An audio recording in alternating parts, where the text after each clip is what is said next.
carry on the story. You were in jail for 3 days. Is the charge still pending against you, or are you still going to be going to court? We go to court on the 26th of May, and then we set a court date. And I'm going to try to set it short. And hey, listen, I'd like to see Professor Flecken. And also, I know you would. I only really need 2 arguments. Besides that, I need 3 arguments. The fight started and went and disengaged 4 times, and each time they had another guy. Right. And that he not only consented but provoked the fight. And those be easy to make and prove because there's already evidence that he lied to the cops because there wasn't 2 people, there was 4. And I can prove that because the one kid was black and the other one has glasses, and I don't know their names, but I know who they are, their families and stuff. So they're going to be easy to find. So, but doesn't it basically come down to a he said thing, where they're saying? Okay, listen. How many holes is in his story already? First of all, is it logical of my character to go up cussing people and start hitting them? Doesn't make much sense. Okay. Now the second thing is it something that I would do to throw my cell phone at him? No. Okay, I've had reconstructive surgery on my face. I've had a real serious accident. Does that sound like I like to go out and get in fights? No. And I tell you, everybody knows 4 teenage kids can kill a man. Absolutely. 1 teenage kid can kill a man. Okay, but, what I'm saying here, they could have easily taken me down. Yep. Okay? You said as much in the interview we did before that the only reason you didn't get hurt too bad is because they didn't really know what they were doing. Right. Okay. So. And also because, I'm getting so that I know how to defend my life, and the quickest thing is to run and to, when they come at you, to hit them and run. Yes. Right, and that's what I do. Is when I step into it and I hit you, you hit. Yeah, that's true. I get away. So you are alleging that, I'm guessing that you believe that, obviously you believe Danny Plekas lied to the police to make his case out better.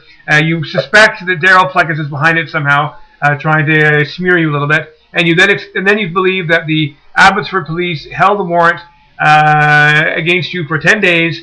Just in time, they saw an opportunity to keep you from doing this rally, and they held you for 3 days so they could they could kill 2 birds with 1 stone. And they had contact with me before. Okay. Some people will hear this claim and say, Tim, you sound like a conspiracy theorist.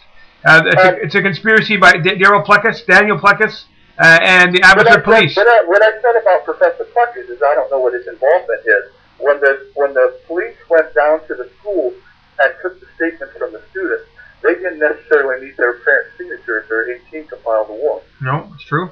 Okay, so, I'm not sure if Professor Plekas is even involved in this. Right, but you are alleging a conspiracy of some kind. I am saying Cheryl Morse knew she could have picked me up on Thursday.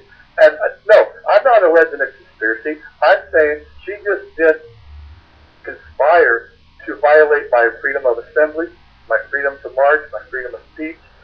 And she manipulated the things with other people. And there was this one prosecutor. He asked me to come be a witness for him. Some guy getting killed in the alley, remember? Yes. And we had to have him walk me out of the courthouse because the 8 policemen wanted to nab me. Okay. Right? Remember that? Yep, I remember that story. Okay. And he was up there on Monday vehemently opposing my release. So the prosecutor's involved in this conspiracy as well? Well, let me word it this way. Why would you ask somebody like me to go? I mean, doesn't anybody believe I got any character? I'm on your side, Tim. That's got to count for something. Yeah, it does. It does. But, listen, you know what, Fred? Listen, you asked me one time about this story about how I'm predicting these things. Right. Okay? Yeah. Now, I told you I'm not sure about aliens and all that and what the connection is. But really, Jehovah in the Bible is only mentioned once, and he's a God, and he's coming back, like what this is. He's coming back, and they got this numbers thing, population, and, they're going to do this, that, and the other thing. But basically, if you don't have the mark of the beast, you won't be able to buy, sell, or trade, right? This is Revelation. Right. And this will happen when the 4 horsemen mount up. And the 4 horsemen are like pestilence, right? Yes. That would be like the pine beetle and the oak beetle down in California. And the Abbotsford police? Well, it would be war. That would be the Middle East. And it would be famine. Okay. And famine, we're experiencing famine. And what's the fourth one? I got this one down. But I mean, like, you tell me if the 4 horsemen have already mounted. I mean, I don't know, but it sure looks like it. Right? Well, I mean, I think that's a separate argument than what we're talking about right now. Well, what I'm saying is that the story of what's happening, like, I forget the fourth one, it's like economics or whatever, but what I'm saying is, like, you read the story of Revelation, you read the story about the Mayan calendar, and you go inside these jails and you really study this drug war, you come out with that, like, listen, this is so stupid what we're doing, but the only way we'd be doing it is if we're doing it on purpose.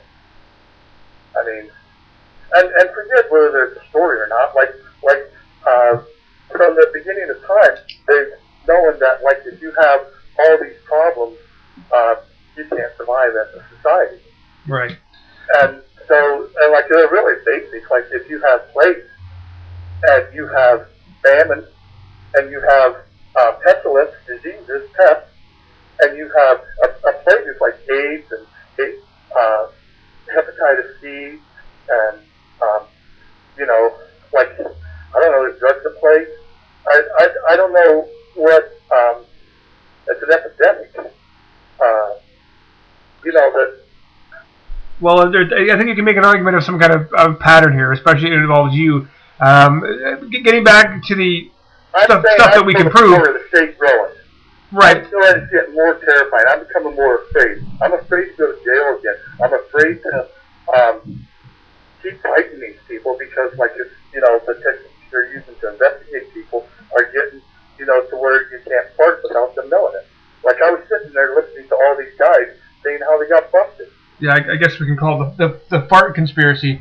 But are you is it your intention to fight this thing then? Are you're gonna say you're innocent of all these things? You are going to fight this charge. I'm gonna fight it, and I'm not really actually out to suing anybody, but I'm gonna prove they're wrong, just for the fun of it. Like, this is, what? I may not even have to hire a lawyer for this, just so I can look like a hero, because that's how weak their case is.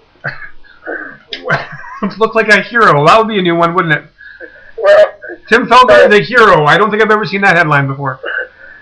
I don't. You probably won't see it. Just no, what I'm saying is, like, listen. I've had plenty of people.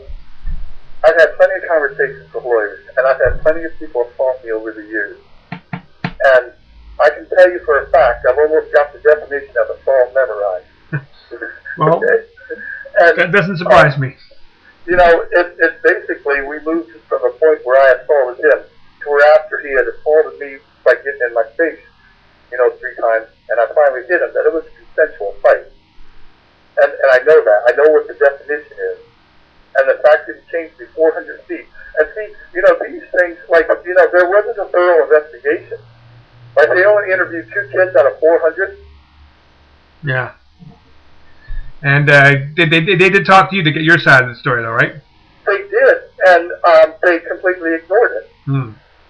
Because when they went to court and they talked to the judge, they didn't try and act like this was a misunderstanding between community citizens. They acted like I was a super criminal, and they finally got me, and they better put me away on this charge. Like you're already guilty. Yeah, and you know what? Listen. Even if I have to hire a lawyer, I'll do it. But I don't think I really need a lawyer to beat him in court. Because just the fact that they lied, there was only 2 people involved instead of 4. Right? You know what the judge did when he heard that? After I said there was two other people involved, there was one black kid and one and he's 18, right, and one skinny kid with glasses. Right. And the judge goes, "That's it. Basically, if I let you go, Mr. Felger, you agree not to go near him." I said, "Not a problem, Your Honor." He said, "Okay, I'm going to release you." He says, "Do you have any money?" I said, "No." He says, "Okay, $500 signature, meaning if I don't show up for court, they're going to come after me for $500. Well, better that than your throat. Pardon? I said better that than your throat.